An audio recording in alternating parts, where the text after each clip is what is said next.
সবাইকে আসসালামু আলাইকুম। আশা করি সবাই ভালো আছেন। আপনারা ঢাকা বিশ্ববিদ্যালয়ের আইবি, এমবিএ এবং জব একসাথে কিভাবে প্রিপারেশন নেবেন এই ভিডিওতে বলবো। বা যারা শুধু আইবিএ তে এমবিএ তে প্রিপারেশন নেবেন এইটা নিয়েও কথা বলবো একটু। তো এই ভিডিওর মধ্যে দিয়ে থাকবেন। আমি মোহাম্মদ সাজ্জাদ হোসেন, ঢাকা বিশ্ববিদ্যালয়ে এমবিএ করছি, ডিপার্টমেন্ট অফ ফাইন্যান্স এবং কিছু জায়গায় আমার জবের এক্সপেরিয়েন্স আছে। তো আমার মতে পার্সোনালি মনে হয় যাদের বয়স আছে, যারা সরকারি চাকরির আপনার প্রিপারেশন নিচ্ছেন বা বিভিন্ন জবের জন্য ট্রাই করছেন, তাদের মূল ফোকাস হওয়া উচিত জব, তারপর হওয়া উচিত আইবিএ। কারণ এটা কেন যে আইবিএ আপনি যতই ভালো ডিগ্রি হোক, এটা ডিগ্রি, কিন্তু সবার আগে মানুষের কি লাগবে? একটা জব, পেটে ভাত লাগবে।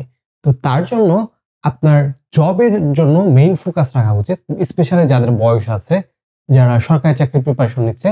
সেকেন্ড ফোকাস আপনার আইবিএর উপর রাখা উচিত। কারণ আইবিএর প্রিপারেশনটা কিন্তু অনেক স্ট্যান্ডার্ড এবং একটু কঠিন টাইপ প্রিপারেশন। আপনি যখন আইবিএর প্রিপারেশনটা নিচ্ছেন, সরকারি চাকরি বলেন বা ব্যাংকের চাকরি বলেন, অনেক কিছু কভার আপ হয়ে যাচ্ছে। এক প্রিপারেশনে আপনি কিভাবে এগুলো কভার আপ করবেন এটাই দেখাবো।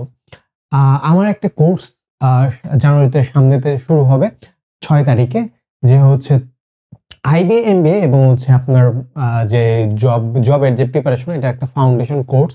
আপনার বেসিক থেকে অ্যাডভান্সে যাব এবং টু দি পয়েন্টে যাব, যাতে আপনাদের সবার বুঝতে সমস্যা হয়। এই জায়গায় এই যে আইবিএ যেগুলো আছে এগুলো তো থাকবে, তার সাথে জিকে থাকবে, যাতে আপনি ইএমবি এরও প্রিপারেশন হয়েছে, প্লাস আপনার জবেরও প্রিপারেশন হয়েছে। এখন আসি আমরা ভিডিওতে। প্রথমত দেখেন যে আইবিএ এর আপনার যেই গুলা আছে এগুলোর মধ্যে আছে ইংলিশ, ম্যাথ, অ্যানালিটিক্যাল, রাইটিং। এখন এই দুইটা বা আপনি রিটেনও ধরতে পারেন, এই তিনটা আপনার জবের মধ্যে থাকে। অ্যানালিটিক্স কিন্তু থাকে না। তো একদম থাকে না বলবো না, থাকে একটা দুইটা, বাট ওটা ম্যাথের মধ্যে আপনি নিতে পারেন, ঠিক আছে। তো আপনার তিনটা থাকে। এই পড়াশোনাটা কিন্তু অনেক অ্যাডভান্স থাকে, আপনার অনেক গভীরে যে পড়াশোনা করা লাগে, ঠিক আছে।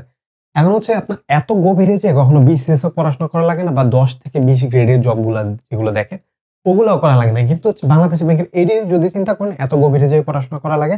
প্লাস ব্যাংকের মানে সমন্বিত ব্যাংক, সামনে একটা সার্কুলার হবে, প্রায় 2700-র মতো আপনার পজিশন থাকবে। বাংলাদেশ ব্যাংকের এডির সার্কুলার হবে, বিভিন্ন সার্কুলার হচ্ছে। ওইগুলার মধ্যে আপনি কম্বাইন্ড ব্যাংকের মধ্যে একটু এত গভীরে যে পড়াশোনা করা লাগে না। তো আপনি যদি একটু বুঝে পড়াশোনা করেন, তাহলে কিন্তু আপনার জবও হয়ে যাবে, প্লাস আইবিও হবে। কারণ এখনো 1 বছর টাইম আছে আইবি এর, এবং জবের যে ব্যাংকের সার্কুলার গুলো আপনার মোটামুটি আপনি 3-4 বা 5 মাসের মধ্যে আপনার সার্কুলার গুলো সহ পরীক্ষা হয়ে যাবে। এটা গেল আইবি। এখন আমরা ব্যাংক মানে জবের বা ব্যাংকের যে সার্কুলারটা এটা দেখি। মেইন যে জব বেশিরভাগ জবের এই 4টা বিষয় বেশি থাকে, যে ইংলিশ, ম্যাথ, জিকে, আপনার বাংলা। এই কোয়াটাতে মানুষের প্রচুর সমস্যা থাকে। এখন আমাদের কোর্সে কি করেছে, একদম বেসিক থেকে যাব, বেসিক থেকে একদম অ্যাডভান্স লেভেলের। এখন কি হয় যে আপনি যদি ব্যাংকের চিন্তা করেন, ব্যাংকে কিন্তু ইংরেজিতে প্রশ্ন হয়। এখন ম্যাথে কি হয়, মানুষ এত পরিমাণে ঘাবড়ায় যে ইংরেজিতে প্রশ্ন হবে। তার জন্য আমরা কি করেছি, প্রতিটা টপিকে, আপনার আইবি এর ক্ষেত্রেও প্রতিটা টপিকে আমরা কি করবো, আগে বাংলায় করব, ব্যাপারটা বুঝবো, আমরা বেসিক বুঝবো, বোঝার পর অ্যাডভান্সে যাব এবং ইংরেজিতে করব। এইভাবে করায় সাজানো হয়েছে। এখন মোটামুটি আপনার সবগুলো পরীক্ষা এই 4টা টপিকে পরীক্ষা হয়। এই 2টা টপিকে আপনি আইবিএ থেকে পাচ্ছেন, ঠিক আছে। তো আইবিএ প্রিপারেশনের মধ্যে এই 2টা টপিক পেয়ে যাচ্ছেন। আপনার এই টপিক ওই প্রিপারেশন গুলো নিলে এগুলো হয়ে যাবে।